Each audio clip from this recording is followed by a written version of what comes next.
Sejumlah informasi dari berbagai daerah di Provinsi Banten kami sajikan dalam Berita Banten yang dipersembahkan oleh PRSSNI Banten dan disiarkan serentak oleh seluruh radio anggota di 8 kabupaten kota di Provinsi Banten.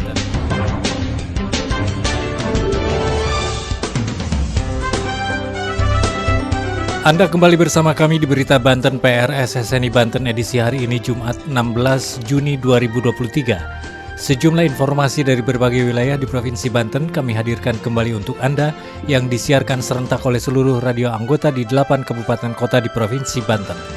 Dan inilah informasi utamanya. Dinas Ketahanan Pangan dan Pertanian Kota Cilegon perketat pengawasan kesehatan hewan kurban. Warga Kecamatan Bayah dikejutkan oleh penemuan sesosok mayat tanpa identitas. KPID Banten Roadshow ke Pandeglang sampaikan peran penting lembaga penyiaran. Bersama saya Aldi Akbar, inilah Berita Banten selengkapnya. Pendengar, Komisi Penyiaran Indonesia atau KPID Provinsi Banten melakukan pertemuan dengan pemerintah Kabupaten Pandeglang. Dalam roadshow ini, KPID melakukan sosialisasi tugas pokok dan fungsi atau tupoksi, selain untuk bersilaturahmi dengan jajaran pemerintah daerah se-Provinsi Banten. Roadshow ini juga bertujuan untuk memastikan lembaga penyiaran yang aktif dapat dimanfaatkan oleh seluruh stakeholder. Berikut laporan Mudofar dari Radio Krakatau, Pandeglang. Komisi Penyiaran Indonesia Daerah atau KPID Provinsi Banten melakukan pertemuan dengan pemerintah kabupaten atau Pemkab Pandeglang. Dalam roadshow ini, KPID melakukan sosialisasi tugas pokok dan fungsi atau tupoksi. Ketua KPID Banten, Haris H. Witharja mengatakan roadshow ini bertujuan untuk bersilaturahmi dengan jajaran pemerintah daerah atau Pemda se-Provinsi Banten. Selain itu untuk memastikan lembaga penyiaran yang aktif dapat dimanfaatkan oleh seluruh stakeholder. Yang pertama ini silaturahmi KPID dan koordinasi KPID dengan jajaran pemerintah daerah karena memang kita sedang melakukan roadshow ke semua kabupaten kota. Ini Pandeglang ini memang tujuan pertama. Intinya KPID dalam ruang lingkup tugasnya itu kan mengawasi tapi juga memastikan kehidupan lembaga penyiaran ini agar sehat. Hal itu dikatakannya usai melakukan pertemuan dengan Asisten Daerah atau Asda 3 Bidang Administrasi Umum Setda Pandeglang Ramadhani di Pendopo. Ia menerangkan keberadaan lembaga penyiaran, baik itu radio maupun televisi yang ada di daerah masing-masing, harus dapat dimanfaatkan sebaik-baiknya oleh Pemda untuk dapat memberikan informasi seluas-luasnya kepada masyarakat, sehingga perlu dilakukan sinkronisasi. Keberadaan mereka ini mengkomunikasikan pemerintah kabupaten dan juga pemerintah kota dengan lembaga-lembaga penyiaran itu penting. Jangan nggak aware sama pemerintah kabupatennya, sebaliknya begitu. Pemerintah kabupaten tidak tahu banyak tentang lembaga penyiaran yang ada di sini, padahal itu potensi besar. Apalagi dengan konten yang beredar di media sosial yang juga harus disikapi bersama-sama. Sementara itu, Asda 3 Bidang Administrasi Umum Setda Pandeglang Ramadhani mengapresiasi langkah KPID yang berkoordinasi dengan Pemda dalam menyampaikan tupoksi lembaga penyiaran. Tadi saran masukannya cukup baik, termasuk tadi mungkin Bupati menyapa masyarakat, ya kita acarakan tiap 1 bulan sekali misalnya, termasuk juga menginformasikan berita-berita secara serentak di radio-radio yang ada di Kabupaten Pandeglang, itu juga hal yang baik rasanya. Ramadhani mengakui keberadaan lembaga penyiaran di Pandeglang masih banyak digemari masyarakat. Menurutnya, hasil pertemuan yang telah dilakukan akan ditindaklanjuti.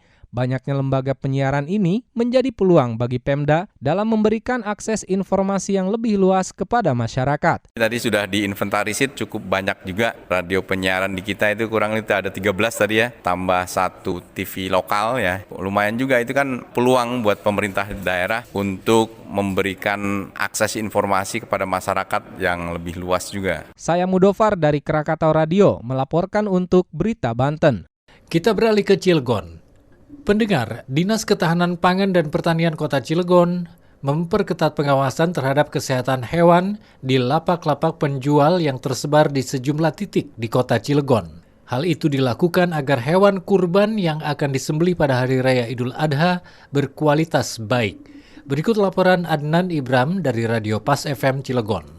Dinas Ketahanan Pangan dan Pertanian atau DKPP Kota Cilegon memperketat pengawasan terhadap kesehatan hewan di lapak-lapak penjual yang tersebar di sejumlah titik di Kota Cilegon. Hal ini dilakukan agar hewan kurban yang akan disembelih pada Hari Raya Idul Adha berkualitas baik. Petugas medik veteriner pada DKPP Kota Cilegon, Dina Safitri mengatakan, pengawasan dilakukan untuk menjamin kesehatan dan layak menjadi hewan kurban, serta untuk mencegah penyebaran penyakit mulut dan kuku atau PMK, lumpy skin disease atau LSD, juga antraks atau penyakit lainnya. Menurut Dina, hewan yang didatangkan dari luar sudah dipastikan aman, terlebih dengan adanya barcode yang dipasang di telinga hewan untuk mengetahui daerah asal hewan maupun sudah mendapatkan hasil vaksin PMK atau LSD. Dalam hal ini, Dina menghimbau kepada masyarakat yang ingin membeli hewan kurban agar lebih teliti dalam memilih hewan kurban, diantaranya dengan memiliki surat keterangan pemeriksaan kesehatan hewan kurban dari DKPP Kota Cilegon. Saya Adnan Ibram, Pas FM Cilegon, melaporkan untuk Berita Banten.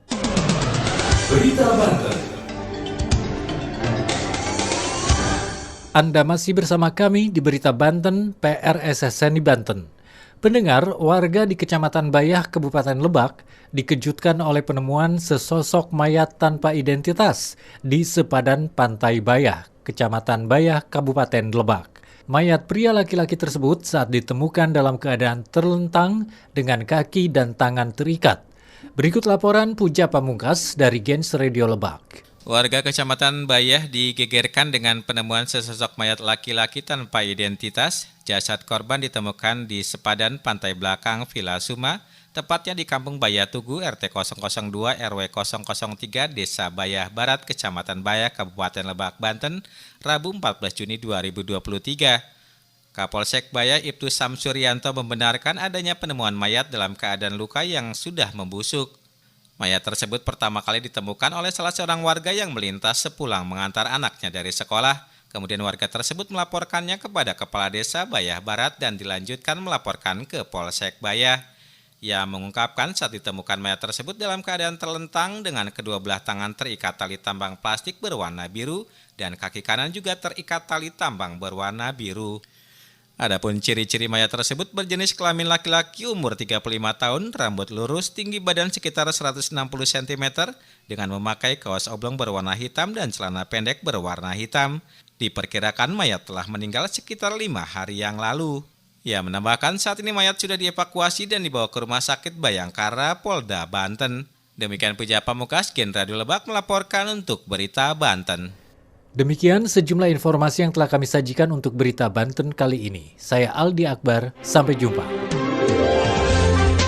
Terima kasih Anda telah mendengarkan Berita Banten yang dipersembahkan oleh PRSSNI Banten.